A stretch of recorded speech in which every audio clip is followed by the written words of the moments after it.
Enemy taking C. We lost C. Hello YouTube, this is World of War Black Ops Pro, and as you guys may have noticed, some new micro DLC has come out for Advanced Warfare, I think at least on the Xbox One. But guys, this is literally only a month after the game came out, and I know Ghost did a lot of micro DLC. I mean, it's done the most micro DLC for any Call of Duty so far. But it did that, I believe, starting in February, so a good 3 months after it came out. And we all know why they do it, because Ghost was a pretty poor selling Call of Duty, and Activision's trying to make up for lost revenue. But the fact that is that we were already getting micro DLC for Advanced Warfare, and guys, it's not because they want to fix the game or they want to make the game better. It's really just they're trying to get more money out of us, and it's very obvious because guys, as I've said before in my previous videos, Advanced Warfare is the worst selling Call of Duty of all time. It's sold even a lot worse than Ghost did. Like, if the 4.8 million sales figure is correct, then that's 9 million sales less than Ghost, and many people regard Ghost as a terrible game. And yeah, and they released a ton of DLC, a micro DLC, in Ghost to try to make up for lost revenue, and that's partly worked. I mean, it still doesn't make the game any better. The micro DLC, at the end of the day, doesn't make the game better. It doesn't make it play better. It doesn't make it more fun. It just adds a bunch of stuff you can waste your money on. So, because I don't recommend you buy the micro DLC. I mean, $2 $2 to $5 for like a camo or a character skin or something like that. That's just a waste. Because think about it. Even if they weren't trying to make up for lost revenue, like they were in Black Ops 2, like how they had micro DLC in that game, but it wasn't like the game sold poorly and they needed to make up for lost revenue. They tried to do that. They did that in Black Ops 2, but I didn't even buy them then, because if you think about it, having like a different camo or a different color helmet or something like that isn't gonna help you improve your game. It isn't gonna help you at all. I mean, at least with the regular DLC, you can get a DLC gun, or you can get some new maps. But with the micro DLC, it's like almost absolutely pointless. There's really no point in spending like a few dollars trying to get a camo that that doesn't help you at all. It's not gonna give you any advantage in any way, shape, or form. So guys, this is yet another piece of evidence that Call of Duty hasn't sold very well. Because I know Activision's advertising it as, oh, the biggest entertainment launch of 2014, and I don't even know where they get that, how they're gonna justify such a claim without any hard numbers. Because they haven't released any hard numbers, any sales figures, anything like that. So how are they gonna justify their claims? And the answer is that they can't. They can't justify their claims.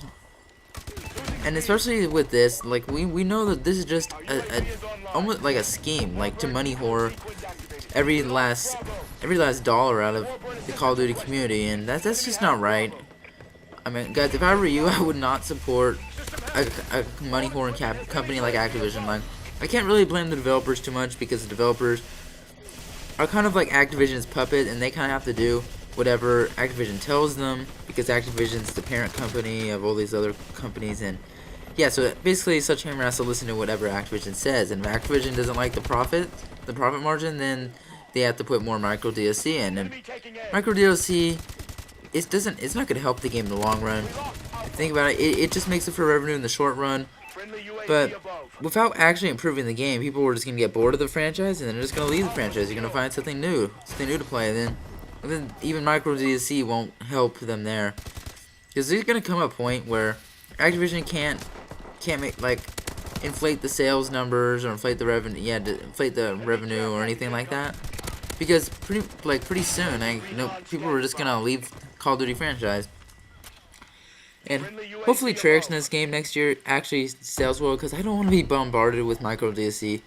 I'm just being honest here. I don't want to have a bunch of micro DLC come out, and it's like, I don't know, it just seems like we get a ton more of that. We've been getting a ton of that. And in Black Ops 2, they had a decent amount of it. Like, they had some during the game's prime, like during its heyday. But then they also added some after like Ghost came out, and that was just because a lot of people went back to Black Ops 2 because Black Ops 2, in most people's opinion, is a better game. So that's why they did that, because there was a significant enough customer base. It wasn't like they were trying to money whore people, because that's not the impression I got when they released the Black Ops 2 DLC. But this is the impression I'm getting when they released the Ghost DLC, the micro DLC, and the Advanced Warfare micro DLC. Is that they're just trying to get every single dollar out of us. So I really don't recommend you buy any, because yeah, it's kind of a waste. Think about it. You're not getting any sort of benefit, and you're supporting Activision, which, you know, Activision is one of those companies where, you know, yeah, they money whore all the time. They mislead the public, especially about the sales figures. They mislead even the community when they advertise their games.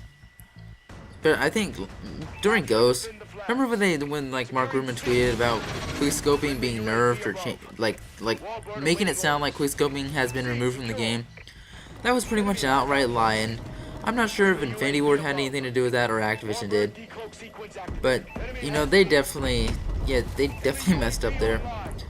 Because basically you're just losing the community's trust, Activision, by doing stuff like this. And yeah, I mean, it's obvious that they want our money already. Because, you know, they want to make their investors happy by making the sales figures look better. And that's why they're releasing it only a little less than a month and a half after release. Whereas Ghost released their first micro DLC about 3 months into the game. And yeah, so even though Ghost was trying to do the same thing with money whoring, I mean, at least they're more respectable when it comes to like they're not trying to do it up front, like they wait a little bit. Yeah, just, you know, I just kind of wish that they would release free stuff, maybe. Maybe if they release free stuff, then it wouldn't be as bad, because, you know, at least we could say that they actually care about the community, because, you know, Treyarch did that back in World at War with Mockin' Day, which was a multiplayer map, which was like the map Mockin' from that game, but it was just during the daytime, and it was a decent map. I mean, it wasn't my favorite by any means, but it was free to the public. And also in Modern Warfare 3, I think they had like Terminal free to the public or something like that, where yeah, you just get Terminal for free. And I like when developers do stuff like that. I mean, it shows that they actually care about the community and not just trying to get money out of us. But that's not the case here. And you know, I think I'm not even sure how successful micro DLCs are. They probably are somewhat, because they wouldn't continue to do them if they weren't. It just surprises me how many of you out there are gonna like buy micro DLC. I mean, I'm not even planning to put any more money into Advanced Warfare than I already have. And I've already paid my $60. I don't think I'm gonna buy the season pass or anything like that, even though I am a YouTuber, because it just doesn't. You know, this game, it has a lot of problems. I mean, and the fact that Sledgehammer is trying to take they're taking time from maybe making patches to fix the game, and instead putting it into making camos so they can sell it for an overinflated price. Which, if they were gonna sell camos, I don't think it'd be worth it more than 50 cents per camo or whatever they're just selling. I mean, $2 or $5 or whatever they're selling their camos at. That's just, you can tell that they're ripping you off. So I would not buy them at all. And that's just my opinion there. I mean, it's alright to disagree with me, but I just don't see why anyone would want to buy a micro DLC, especially when the game, you know, is less. Yeah, it's just not working properly in many circumstances. Like, I was watching a YouTube video about so I was watching some YouTuber. He was talking about the micro DLC 2 today, and